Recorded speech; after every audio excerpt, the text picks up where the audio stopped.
مومن وہی ہیں کہ جب اللہ کا ذکر کیا جائے تو ان کے دل خوف زدہ ہو جائیں۔ سورۃ الحج میں آتا ہے، اور تواضع کرنے والوں کو خوشخبری سنائیے، جب اللہ کا ذکر کیا جائے تو ان کے دل کانپ جاتے ہیں۔ حضرت ابو ہریرہ رضی اللہ تعالیٰ عنہ سے روایت ہے کہ نبی پاک صلی اللہ علیہ وآلہ وسلم نے فرمایا کہ اللہ تعالیٰ فرماتا ہے کہ میں اپنے بندے کے گمان کے ساتھ ہوں۔ جب وہ میرا ذکر کرتا ہے تو میں اس کے ساتھ ہوتا ہوں۔ اگر وہ اپنے دل میں میرا ذکر کرے تو میں اس کا تنہائی میں ذکر کرتا ہوں۔ اگر وہ مجلس میں میرا ذکر کرے تو میں اس سے بہتر مجلس میں اس کا ذکر کرتا ہوں۔ اگر وہ ایک بالشت میرے قریب ہو تو میں ایک ہاتھ اس کے قریب ہوتا ہوں۔ اگر وہ ایک ہاتھ میرے قریب ہو تو میں 2 ہاتھ اس کے قریب ہوتا ہوں۔ جو میری طرف چل کر آتا ہے میں اس کی طرف دوڑ کر آتا ہوں۔ حضور صلی اللہ علیہ وآلہ وسلم نے فرمایا، جو شخص اپنے رب کا ذکر کرتا ہے اور جو ذکر نہیں کرتا، ان کی مثال زندہ اور مردہ کی طرح ہے، یعنی ذکر کرنے والا زندہ اور نہ کرنے والا مردہ۔ حضور صلی اللہ علیہ وآلہ وسلم نے فرمایا، سورج اور چاند اللہ کی نشانیوں میں سے 2 نشانیاں ہیں، ان پر کسی کی حیات کی وجہ سے گہن لگتا ہے نہ موت کی وجہ سے۔ تم ان میں گہن دیکھو تو اللہ کا ذکر کرو۔ آپ صلی اللہ علیہ وآلہ وسلم نے فرمایا، 2 کلمے رحمان کے نزدیک محبوب ہیں، زبان پر ہلکے ہیں، میزان میں بھاری ہیں، سبحان اللہ و بحمدہ، سبحان اللہ العظیم۔ اور جس نے 100 دفعہ اس کو ایک دن میں پڑھ لیا، اس کے گناہ مٹا دیے جائیں گے، خواہ وہ گناہ سمندر کی جھاگ جتنے ہوں۔ رسول اللہ صلی اللہ علیہ وآلہ وسلم سے سوال کیا گیا کہ قیامت کے نزدیک کس کا درجہ سب سے افضل ہوگا؟ آپ صلی اللہ علیہ وآلہ وسلم نے فرمایا، اللہ کا ذکر کثرت سے کرنے والوں کا۔ حضرت ابن عباس رضی اللہ تعالیٰ عنہ سے روایت ہے کہ رسول اللہ صلی اللہ علیہ وآلہ وسلم نے فرمایا، اللہ کے ذکر سے افضل کوئی صدقہ نہیں ہے۔ حضرت ابو ہریرہ رضی اللہ تعالیٰ عنہ بیان کرتے ہیں کہ رسول خدا صلی اللہ علیہ وآلہ وسلم نے فرمایا، اللہ تعالیٰ فرماتا ہے، اے ابن آدم، جب تو میرا ذکر کرتا ہے تو میرا شکر کرتا ہے، اور جب تو مجھے بھولتا ہے تو میری ناشکری کرتا ہے۔ ذکر الہی کے ثمرات۔ اللہ تعالیٰ کو یاد کرنے اور اس کے مبارک ذکر کو حرز جان اور ورد زبان بنانے کے بے شمار فوائد ہیں۔ نمبر 1، اطمینان قلب۔ دنیاوی پریشانیوں اور تفکرات سے نجات ملتی ہے۔ سورۃ الرعد میں ارشاد ربانی ہے، خبردار، اللہ کے ذکر سے ہی اطمینان قلب نصیب ہوتا ہے۔ نمبر 2، بارگاہ ایزدی میں مقبولیت نصیب ہوتی ہے۔ قرآن مجید میں سورۃ البقرہ میں ارشاد باری تعالیٰ ہے، تم میرا ذکر کرو، میں تمہارا ذکر کروں گا۔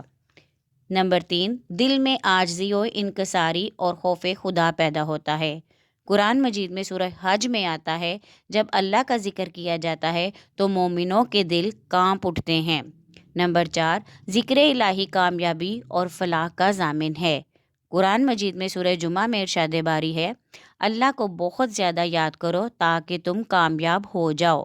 نمبر 5، ذکر الہی سے قلب کی صفائی ہوتی ہے، جبکہ گناہوں سے دل زنگ آلود ہو جاتے ہیں۔ رسول اللہ صلی اللہ علیہ وآلہ وسلم نے فرمایا، ہر چیز کے لیے کوئی صاف کرنے والی اور میل کچیل دور کرنے والی چیز ہوتی ہے۔ دلوں کی صفائی کرنے والی چیز اللہ کا ذکر ہے۔ آپ صلی اللہ علیہ وآلہ وسلم نے فرمایا، اللہ کا ذکر دلوں کی شفا ہے۔ شکر کا معنی و مفہوم۔ عربی زبان میں لفظ شکر بے شمار معنی کے لیے استعمال ہوتا ہے، جذبہ سپاس گزاری، اظہار احسان مندی، منعم کا ذکر کثیر۔ اصطلاح شرع میں شکر کا مفہوم یہ ہے کہ تھوڑی سی نیکی پر بھی پورا اجر ملے اور ہر نعمت اور انعام کی قدر شناسی کی جائے۔ اللہ تعالیٰ کے انعامات کا دل، زبان اور عمل سے اعتراف کیا جائے۔ قرآن مجید میں شکر کے مقابلے میں کفر کا لفظ استعمال کیا گیا ہے، جس کے معنی ڈھانپنا، چھپانا اور انکار کے ہیں۔ اس سے مراد قدر ناشناس اور احسان فراموش ہے۔ قرآن مجید میں سورہ بقرہ میں آتا ہے، اور میرا شکر کرو، کفر نہ کرو۔ سورۃ الدہر میں آتا ہے، ہم نے انسان کو راستہ دکھایا، اب وہ شکر کرے یا کفر کرے۔ سورہ ابراہیم میں آتا ہے، اگر تم پہلے احسانات پر شکر ادا کرو تو میں مزید اضافہ کر دوں گا، اگر تم نے ناشکری کی تو یقیناً میرا عذاب شدید ہے۔ قرآن و حدیث میں شکر کی تاکید۔ اللہ تعالیٰ کے اسماء مبارکہ میں ایک اسم شاکر بھی ہے۔ اسی شکر کے اختیار کرنے کا حکم اس نے اپنے بندوں کو بھی دیا ہے کہ یعنی اپنے آپ کو اخلاق خداوندی میں رنگ لو۔ اللہ تعالیٰ نے اپنے متعلق فرمایا، اللہ شکور اور بردبار ہے۔ اللہ تعالیٰ نے بار بار انسان کو ادائیگی شکر کی تاکید فرمائی تاکہ وہ حق تعالیٰ کے انعامات کا معترف ہو اور اس کا صحیح معنوں میں اطاعت گزار اور شکر گزار بندہ بن جائے۔ اللہ تعالیٰ نے فرمایا، قرآن مجید میں سورہ نحل میں آتا ہے، پس کھاؤ اس سے جو رزق دیا تمہیں اللہ تعالیٰ نے، جو حلال اور طیب ہے، اور شکر کرو اللہ کی نعمت کا اگر تم اسی کی عبادت کرتے ہو۔ سورہ حج میں آتا ہے، اسی طرح ہم نے فرما بردار بنا دیا ان جانوروں کو تمہارے لیے تاکہ تم اس احسان کا شکریہ ادا کرو۔ سورۃ السبا میں آتا ہے، اے داؤد کے خاندان والو، ان نعمتوں پر شکر ادا کرو اور بہت کم میرے بندوں میں جو شکر گزار ہیں۔